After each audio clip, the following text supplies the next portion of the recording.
Tourism hotspot Digha. সেই দীঘাতে গড়ে উঠেছে জগন্নাথ দেবের মন্দির। এখন দীঘায় বেশি ভিড় হচ্ছে এই জগন্নাথ মন্দির দর্শনের জন্য।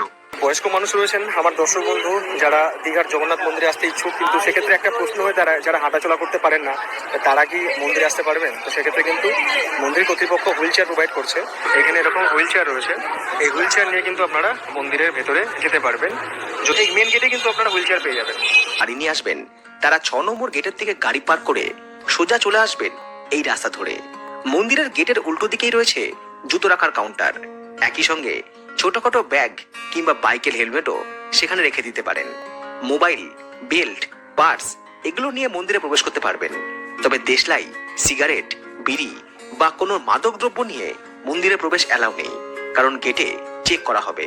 ডিএসএলআর বা অ্যাকশন ক্যামেরা এগুলোও অ্যালাউ নেই।